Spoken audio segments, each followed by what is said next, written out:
kebesaran-Mu yang senantiasa ada dalam hidup kami Tuhan. Sehingga sampai hari ini kami masih ada sebagaimana kami ada Tuhan. Terima kasih Bapa.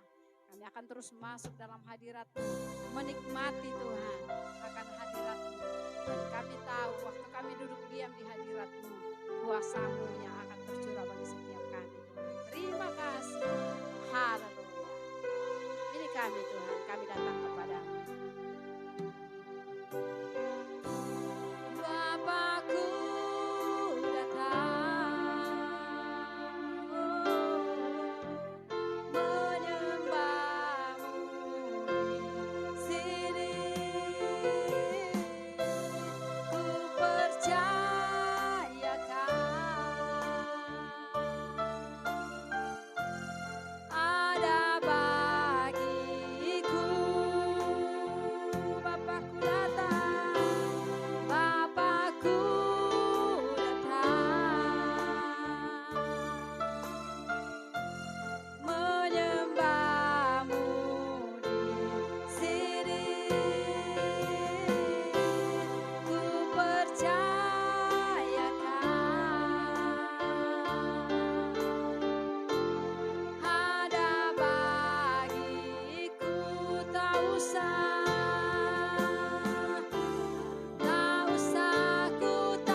kasih atas setiap perbuatan-Mu yang ajaib dalam hidup kami Tuhan. Haleluya. Bapakku datang, menyembah-Mu di sini. Ku percaya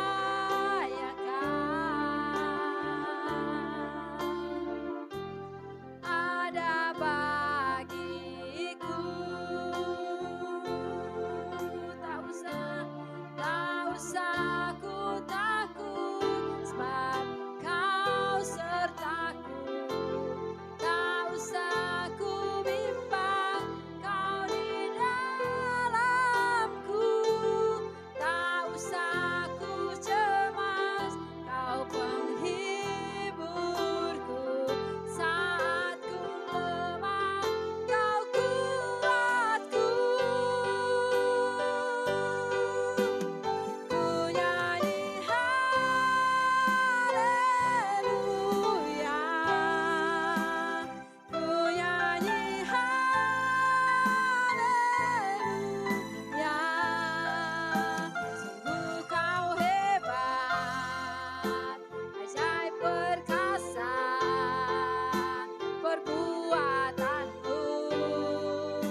Shalom, salam sejahtera bagi kita semua.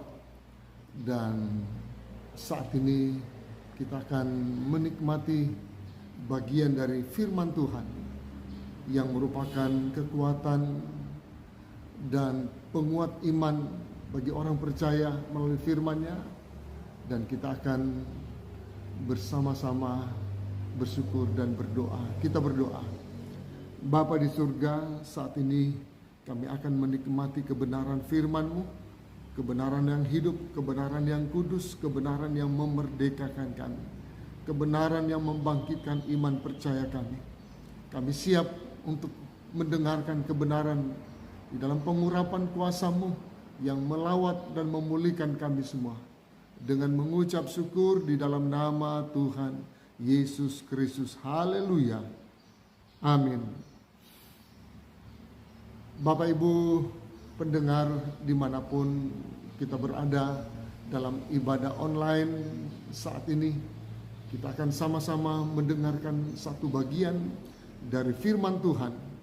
Firman yang memberi peringatan, firman yang membawa hidupmu kepada kemenangan, firman yang meneguhkan iman orang percaya.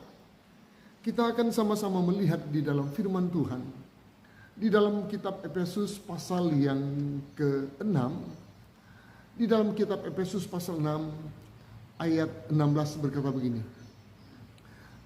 Dalam segala keadaan, pergunakanlah perisai iman.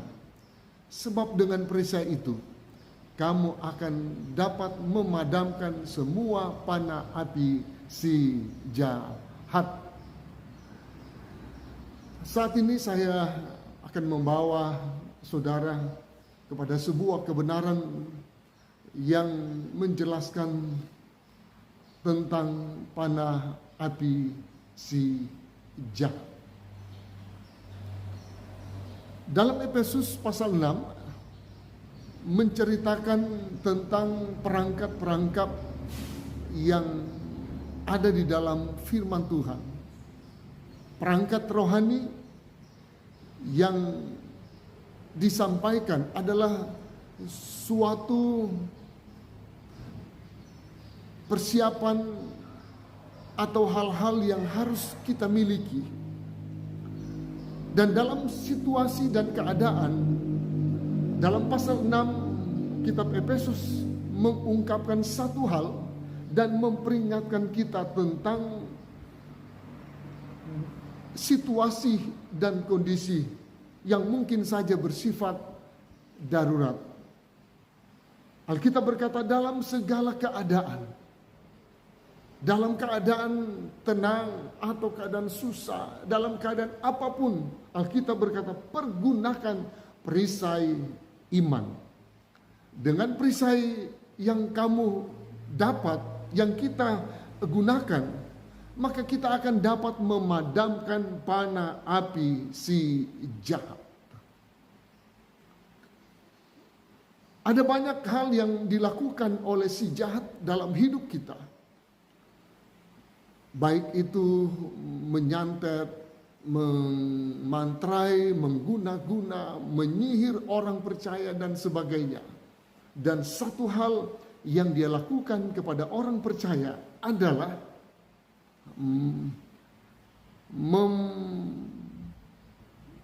melemparkan panah api. Ada panah api yang disebar kepada setiap orang. Dan panah api dari si jahat ini ditujukan khususnya pertama-tama kepada setiap orang yang percaya kepada Tuhan. Mazmur 91 ayat 5 berkata begini, engkau tak usah takut terhadap kedahsyatan malam, terhadap panah yang terbang di waktu siang. Firman Tuhan berkata bahwa ketika kita menghadapi panah api si jahat, jangan takut. Karena panah api bukanlah segala-galanya bagi si jahat. Tuhan sudah memberi otoritas kepada kita Tuhan sudah memberi kekuatan kuasa yang bisa memadamkan. Alkitab berkata bahwa dengan perisai iman kita dapat memadamkan. Dan ini kekuatan ini bukan dari diri kita, tetapi kekuatan yang bisa memadamkan panah api si jahat itu berasal dari kekuatan kuasa Allah. Di dalam terjemahan firman Allah, panah api ditulis dengan kata belos puro, yang memiliki definisi untuk membakar dengan api, untuk menjadi marah, penuh api menyala-nyala, atau anak panah berisi bahan yang mudah terbakar dan membakar diri sendiri. Apa arti panah api si jahat dalam kehidupan orang percaya di hari-hari ini? Apa panah api yang dimaksud oleh firman Tuhan?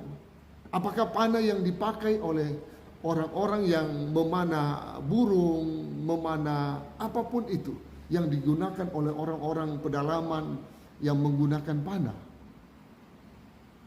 Bukan panah secara harafiah yang dimaksud, tetapi suatu panah api adalah panah si jahat yang dilemparkan kepada setiap orang melalui orang-orang yang dia pakai, dia gunakan untuk menyakiti hati orang lain. Panah api yang dimaksud bukan seperti sebuah bom yang membakar dan menghancurkan, tetapi mari kita lihat ada satu pengertian kebenaran firman Allah tentang panah api yang dimaksud oleh firman Allah. Maka panah api yang pertama menunjuk kepada kebohongan. Mazmur 7 ayat 13 dan 15 berkata begini. Terhadap dirinya ia mempersiapkan senjata-senjata yang mematikan dan membuat anak panahnya menjadi menyala. Sesungguhnya orang itu hamil dengan kejahatan. Ia mengandung kelaliman dan melahirkan dusta. Ia membuat lubang dan menggalinya, tetapi ia sendiri jatuh ke dalam lubang yang dibuatnya. Pengertian dari panah api yang pertama yang dimaksud oleh firman Tuhan adalah berbicara tentang suatu ungkapan kata dusta atau kebohongan. Pemazmur mengungkapkan tentang apa yang dimaksud oleh panah api adalah berbicara tentang tutur kata yang tidak benar di hadapan Tuhan dan di hadapan manusia. Firman Tuhan berkata bahwa ini adalah panah api yang memutarbalikkan fakta, yang memutarbalikkan kebenaran. Amsal 25 ayat 18 berkata begini. Orang yang bersaksi dusta terhadap sesamanya adalah seperti gada atau pedang atau panah yang tajam. Orang yang bersaksi dusta, orang yang menyemburkan, mengeluarkan perkataan bohong, apakah itu anak Tuhan atau hamba Tuhan, lebih-lebih lagi. Jika memperkatakan yang bukan kebenaran, maka ingat itu adalah panah api yang bisa membakar, yang bisa menghanguskan iman orang lain, yang bisa memporak-porandakan keadaan orang lain. Karena dengan kata-kata bohong, kita berusaha membentuk sebuah kebenaran. Dan kebenaran itu adalah kebenaran yang semu. Itu sebabnya dalam kitab Amsal pasal 30 ayat yang ke-8. Jauhkanlah daripadaku kecurangan dan kebohongan. Jangan berikan kepadaku kemiskinan dan atau kekayaan. Biarkanlah aku menikmati makanan yang menjadi bagianku. Amsal, penulis kitab Amsal mengungkapkan, jauhkan daripadaku kecurangan dan kebohongan. Ini kerinduan hati setiap orang. Ini kerinduan anak-anak Tuhan hamba-hamba Tuhan yang sungguh-sungguh, yang berbicara ya di atas ya, tidak di atas tidak.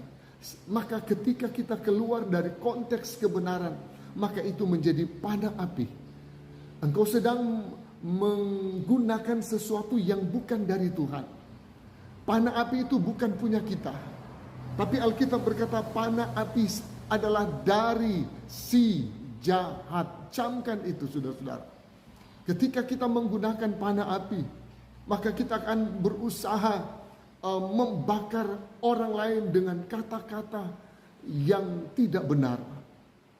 Kita berani mengungkapkan sesuatu kebenaran yang pada hakikatnya bukan kebenaran. Orang berkata begini, kebenaran bisa diputar balikan.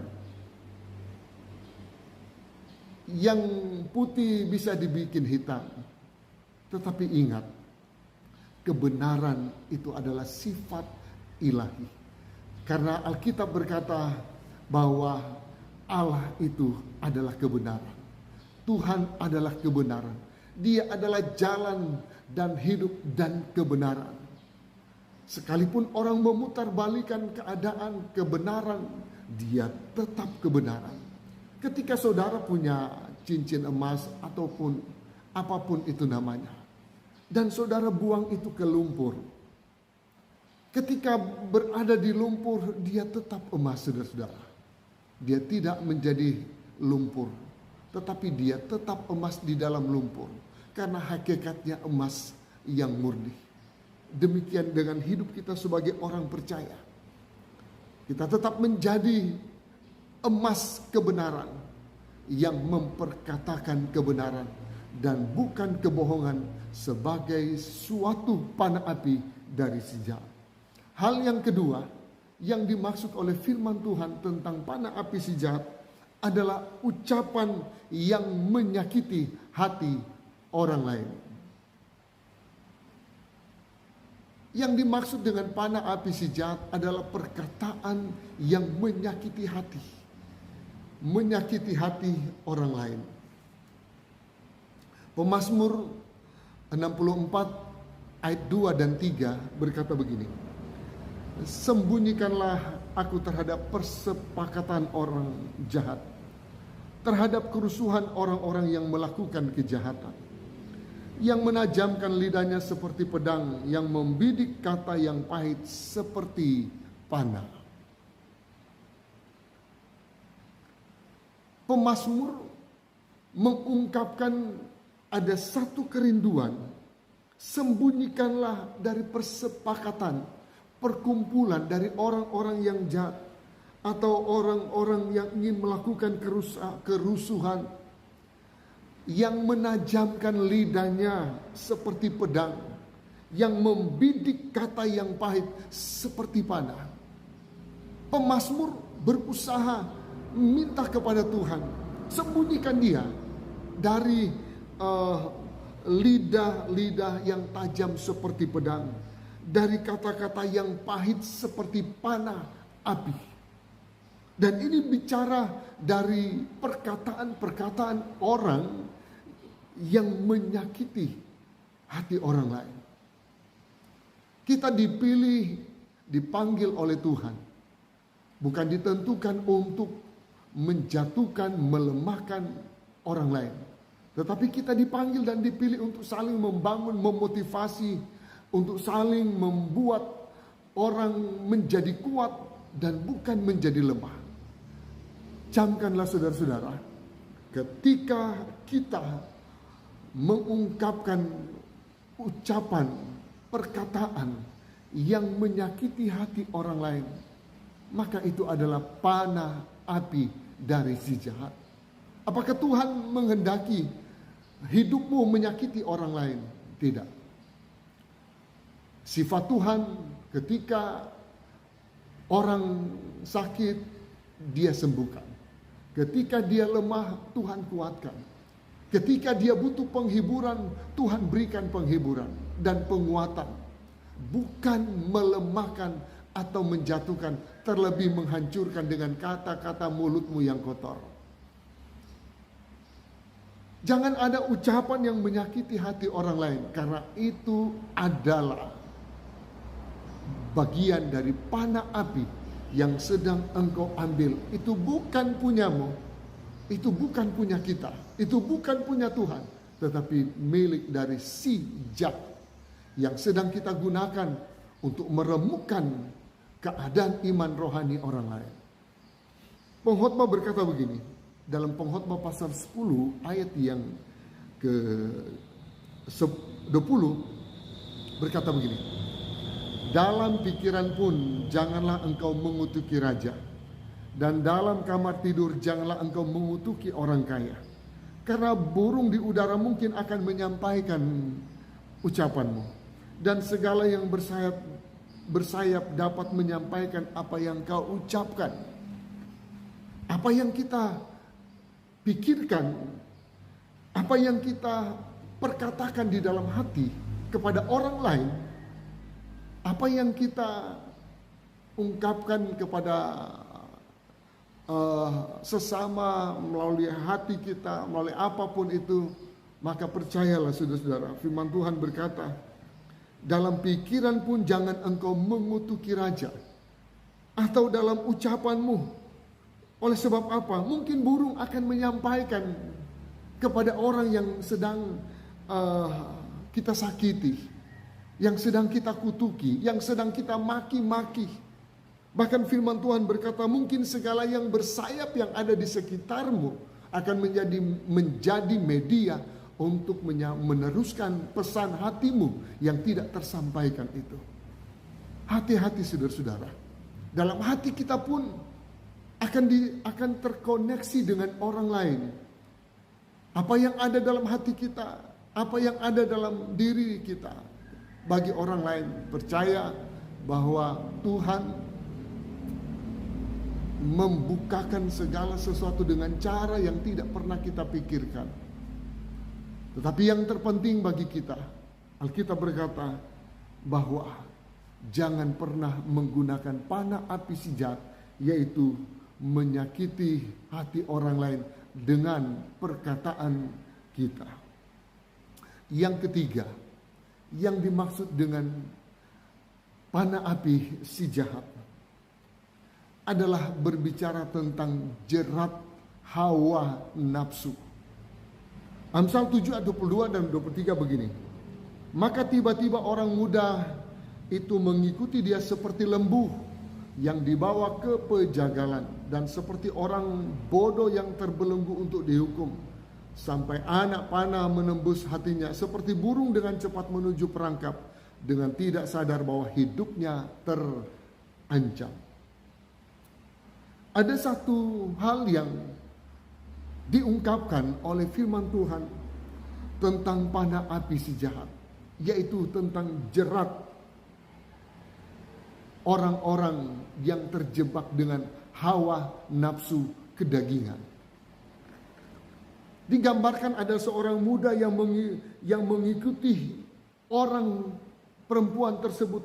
Dia diumpamakan seperti lembu yang dibawa ke pejagalan hanya untuk dibantai, dan seperti orang bodoh yang terbelenggu untuk dihukum mati sampai anak panah menembus hatinya. Bahwa seperti burung yang digambarkan, seperti burung yang terbang menukik masuk ke perangkap, dengan tidak sadar hidupnya terancam. Apa yang dimaksud oleh firman Tuhan? Bahwa akhir zaman ini ada perangkap-perangkap iblis yang merupakan panah api kepada khususnya orang-orang muda, atau kepada orang-orang percaya yang masih terpikat dengan orang lain, yang masih ingin mencari kesenangan kepada orang lain. Apakah dia sebagai suami atau istri atau anak muda dan sebagainya. Alkitab mengingatkan kita dengan sungguh-sungguh, waspada panah api si jahat. Ketika perasaanmu terjebak kepada nafsu gairah, hawa nafsu, maka hati-hati saudara-saudara.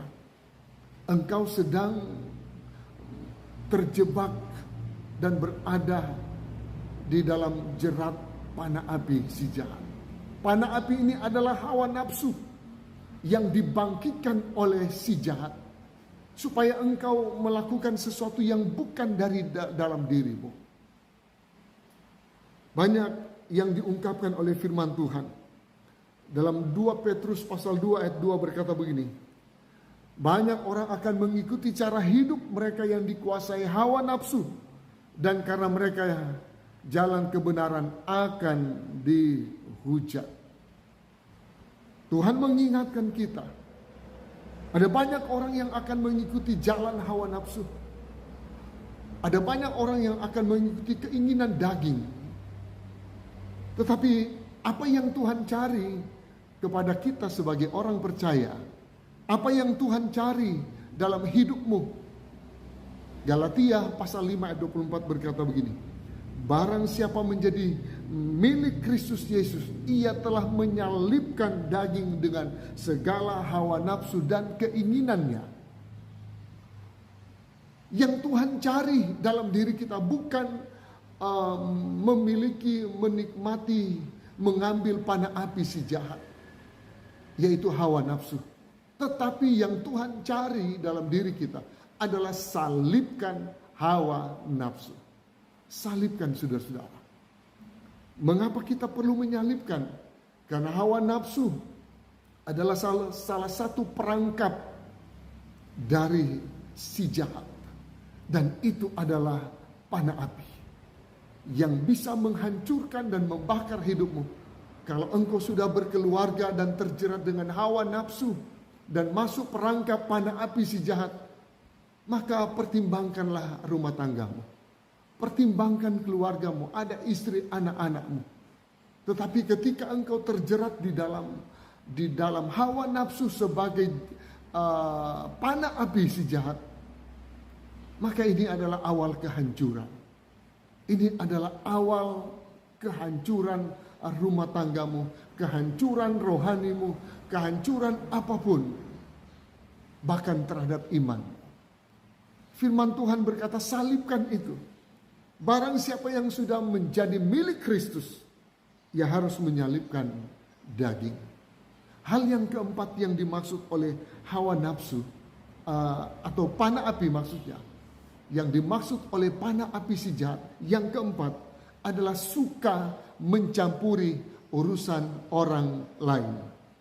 Amsal 26 ayat 17-19, orang yang ikut campur dalam pertengkaran orang lain adalah seperti orang yang menangkap telinga anjing yang berlalu. Seperti orang gila menembakkan panah api, panah dan maut. Demikian orang yang memperdaya sesamanya dan berkata, aku hanya bersenda gurau.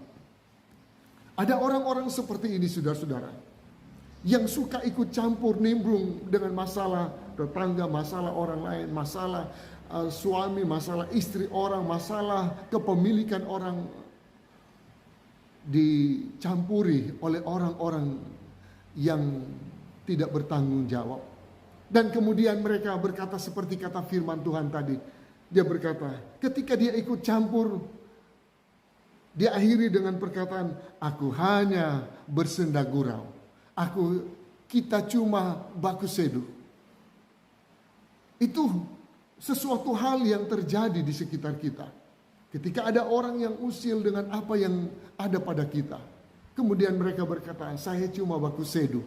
Saya cuma bersenda gurau. Padahal sudah mencampuri urusan orang. Ingat, Alkitab menggarisbawahi itu adalah panah api dari si jahat. Suka mencampuri urusan orang. Saudara-saudara, firman Tuhan berkata dalam Titus pasal 3 ayat 9 berkata begini. Tetapi hindarilah persoalan yang dicari-cari dan yang bodoh.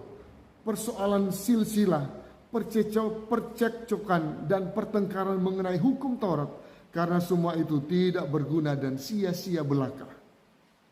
Alkitab mengatakan hindari persoalan yang dicari-cari.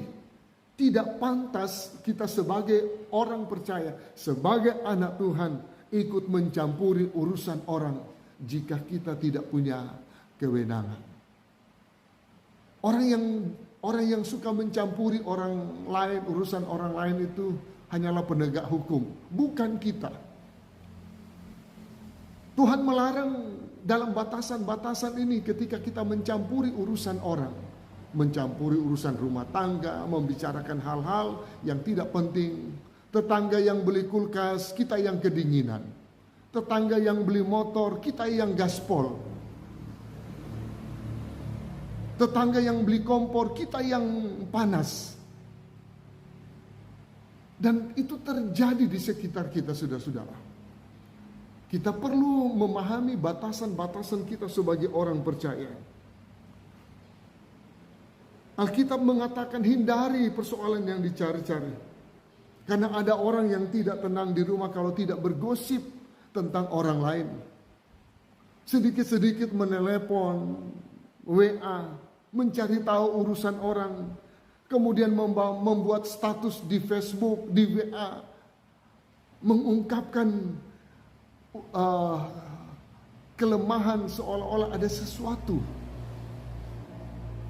Dan firman Tuhan mengingatkan bahwa orang itu sedang menggunakan panah api untuk menjatuhkan hidupmu. Kita perlu waspada, saudara-saudara. Yang terakhir, apa itu panah api sejak? Yang kelima adalah perkataan yang tidak memberkati. Yeremia pasal 9 ayat 8 berkata begini, lidah mereka adalah anak panah yang membunuh, perkataan dari mulutnya adalah tipu. Mereka berbicara damai dengan temannya, tetapi dalam hatinya mereka merancang pengadangan terhadapnya. Lidah mereka seperti anak panah yang membunuh. Perkataan dari mulutnya adalah tipu dan sebagainya. Firman Tuhan mengungkapkan salah satu ciri panah api adalah perkataan kita yang tidak memberkati.